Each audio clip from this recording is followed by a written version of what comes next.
Today, we're going to dive into a really remarkable story from the 14th century writer Boccaccio.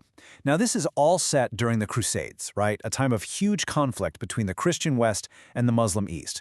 But you know what? This story isn't really about war. It's about this absolutely astonishing friendship between two men who, by all accounts, should have been mortal enemies.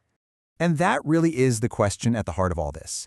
In an age that was literally defined by holy war, Boccaccio asks something pretty radical. Can things like virtue and real friendship actually exist across the battle lines? So let's meet our two main players who come from completely different worlds. On one side, you have Messer Torello. He's a noble Christian knight from Italy, famous for his courtesy. And on the other, the legendary Sultan Saladin, the great Muslim leader who took back Jerusalem. To pretty much everyone in the medieval world, these guys were adversaries, plain and simple. But Boccaccio, he saw something else. Okay, so our story kicks off on a dusty road somewhere in Lombardy. Saladin, the Sultan, is actually traveling through Christian lands, but he's in disguise as a merchant. He's on a secret mission, you see, spying on his enemy's war preparations. And his path is just about to cross with our guy, Messer Torello, who's out for a day of hunting. Torello sees these merchants and he just knows. He guesses immediately that they're more than they appear. But instead of being suspicious, his only thought is to honor them. He's so worried they might say no to his hospitality that he actually has his servant lead them on a little detour that takes them right to his front door. It's just this act of pure, uncalculated kindness.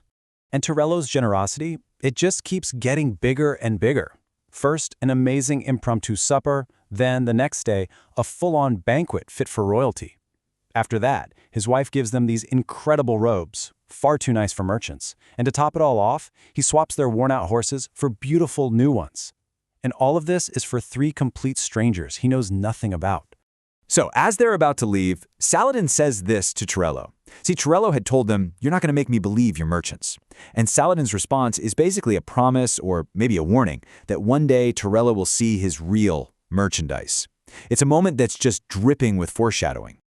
All right, so years pass, and the whole story takes a huge turn.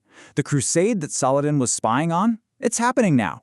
And our generous host, Messer Torello, has to leave his wife and his home to go join the Christian army in the Holy Land. And this is where fate just deals a really cruel hand. Before he leaves, Torello makes his wife promise to wait just over a year for him, but then he's captured in battle. And back home, a horrible case of mistaken identity leads everyone to believe he's dead. His grieving wife, under a ton of pressure, agrees to remarry, but only after Torello's deadline has officially passed. The clock is now ticking. I mean, it's just an unbelievable misunderstanding. Another knight with the exact same name dies, and the news travels all the way back to Italy. For his family, for his wife, why would they doubt it? They mourn him and, well, life starts to move on, setting the stage for one heck of a race against time. So what about Torello? He's a prisoner in Alexandria. And to get by, he uses his skills with training hawks. This talent actually gets him noticed by the Sultan himself, Saladin, who makes Torello his personal falconer. But here's the crazy part. Neither of them recognizes the other.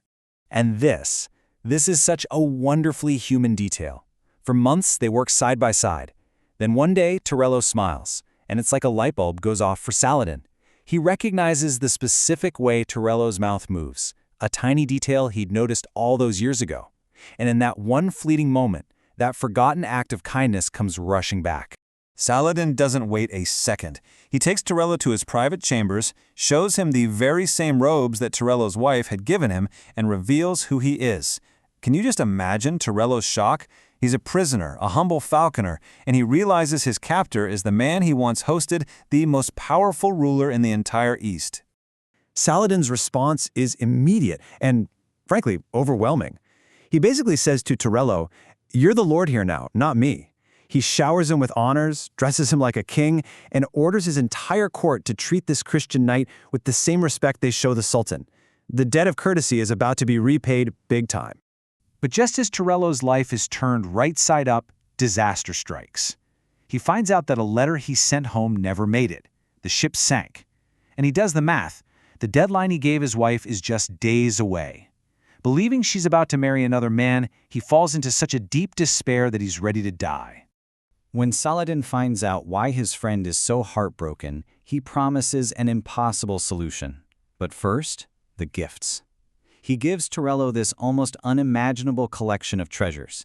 And this isn't just a reward, it's a sultan showing the true scale of his gratitude. And here is how Saladin makes good on his promise. In the story's one and only moment of real magic, he has his court sorcerer put the sleeping Torello on that incredible bed, piled high with all those treasures, and magically transport him through the air, all the way from Alexandria to his hometown in a single night. Torello wakes up in a church on the very morning of his wife's wedding. Unbelievable, right? He goes to the wedding feast disguised as an ambassador and watches his wife, who looks so sad. He decides to test her memory and sends this message to set up the story's amazing climax. So, as his wife sends her cup of wine over to him, Torello secretly drops a ring into it. And this isn't just any old ring. It's the one she gave him the day he left for the Crusades, a symbol of their love and her promise to him. She raises the cup to take a drink, and she sees it, the ring. She looks up at the stranger, really looks at him, past the long beard and foreign clothes, and she recognizes her husband. And in a moment of pure, chaotic joy, she overturns the table and just rushes to embrace him. He's home. It's an incredible reunion, but this story isn't just an adventure tale. No, it's a profound lesson about one single powerful idea that Boccaccio really wanted his readers to grapple with. And that idea is cortesia, or courtesy. For Boccaccio, this wasn't just about saying please and thank you. It was a true noble virtue, a generosity of spirit that he thought defined the very best of humanity. And crucially, he believed this virtue wasn't owned by any one religion or any one culture. What makes this story so mind-blowing for its time is how Saladin is portrayed. Remember, in 14th century Europe, he was the great enemy, but Boccaccio presents him as the embodiment of chivalry, the equal or maybe even the superior of any Christian knight. He's challenging his audience to look right past their own prejudices. And that, right there, is the ultimate point. Torello's first act of kindness was completely blind. He had no idea who he was helping.